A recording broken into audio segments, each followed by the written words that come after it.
Hi everybody, we're back again today for another episode of Southboro Wellness, Celebrate Southboro Women. And as always, I am super excited for this particular interview. I know I say that every time, but we have so many amazing women in Southboro doing so many just cool things. And I'm especially excited today because Holly Salvi, who is with us, not only lives in Southboro, but she's also one of my dear friends. So I'm super excited about what her and her sister-in-law here, Lisa Irvin, are doing together and what they've brought into Southboro. So they have started a new company called Brave Yoga for All, and I'm not going to get into it too much. I'm going to let these ladies sort of run the show, but I would love for you both to tell us a little bit about, as much as you'd like to tell us, about your company, and then also tell us about why you got into it and why you got started. Go ahead.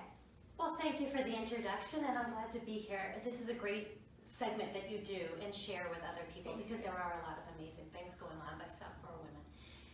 How I got involved in this is Lisa, my sister-in-law, was involved in yoga and mindfulness. I had been practicing it myself, and she was telling me about all the amazing things that were going on. I was taking a little break from corporate America at the time and thought that my business skills could help support her amazing efforts with children. So we got started. And I think I'll turn it over to Lisa so she could describe it in more detail.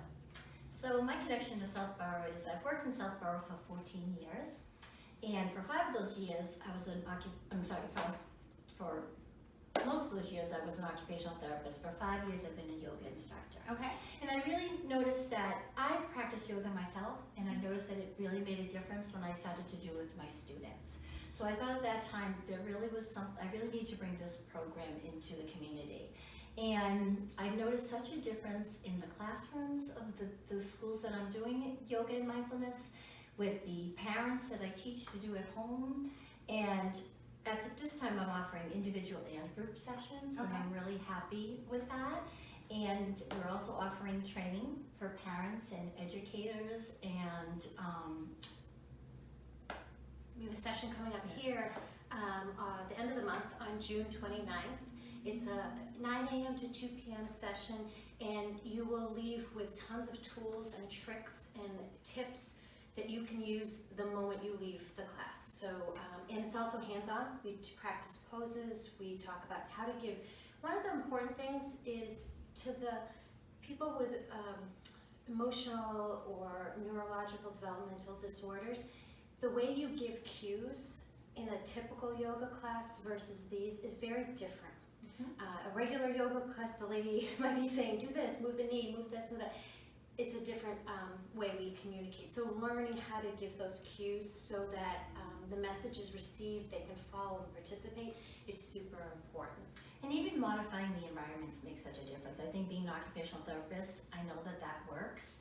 And so adding the yoga and mindfulness and just changing the environment, simply dimming the lights or spraying lavender into the air, into the classrooms, I've noticed such a difference for everybody. So get a little bit more specific for me with this business. So you are instructing, it sounds like, parents and families, and then also faculty members in schools on a larger scale to work with children to get them sort of more attentive in the classroom, more attentive in the home, more present. And now, is this for all kids or for children that have more difficulties learning? Like, talk about that a little bit more, where your specific target is. So it is for all kids. We're not training for just a student that has a diagnosis, but just really the behavior. So there are ways that you can use movement, or you can use relaxation techniques to help individuals that have a problem with focus or body awareness. So that's really what we're trying to bring in the classrooms. So what I found as an occupational therapist is some of the teachers would have trouble with the behaviors. So they would, they were getting, it was so hard for them. So what I wanted to do is give them simple techniques in the classroom to help them. That only took 5 minutes, and I know teachers have so much on their plates in terms of meeting needs of the curriculum, but if they took a few minutes to add some yoga and mindfulness in the classroom, I really noticed a difference. And the feedback is very positive for that. That's wonderful, and that's great for the whole classroom. Yes. Yeah, so simply doing a balancing activity for 5 to 10 seconds and then asking someone to do stay on task with something she was involved in a research study and it showed a dramatic increase. So it's simple things, but instead of the behavior being somebody isn't being compliant or following or being challenging, sometimes it's just inserting that little 5 seconds, 10 seconds into the routine. So it's amazing, little things can have a big impact.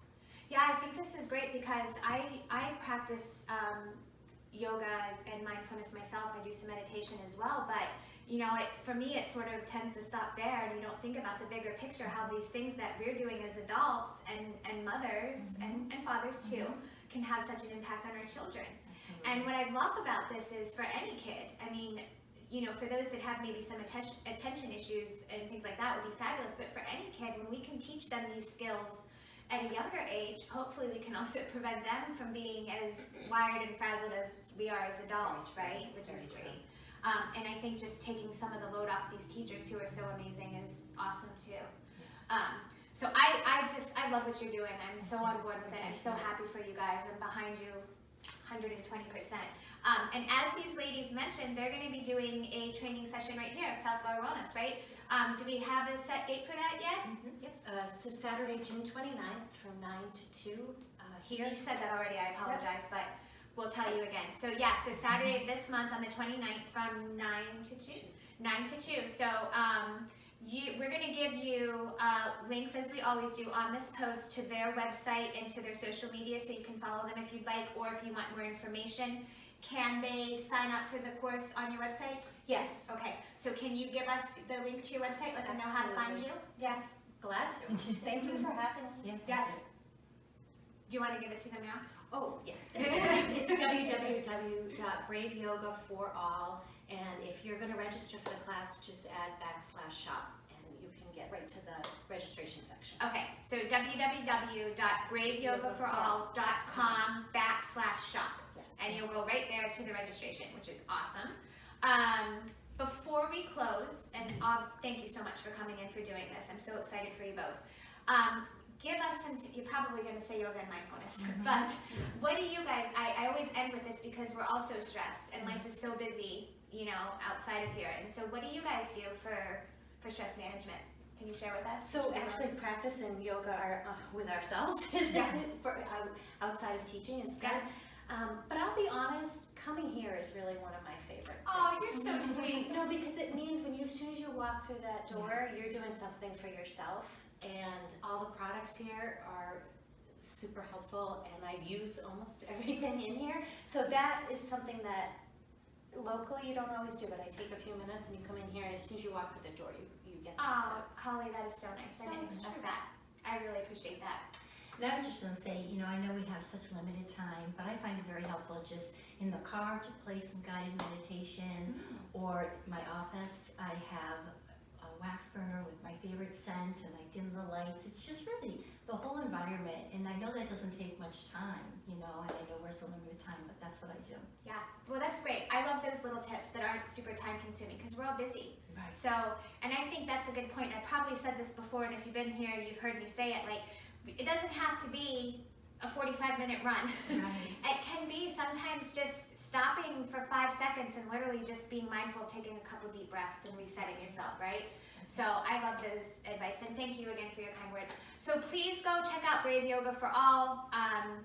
These ladies are awesome. Thank you again for coming. Thank you. And have a great day, everybody. Thank you.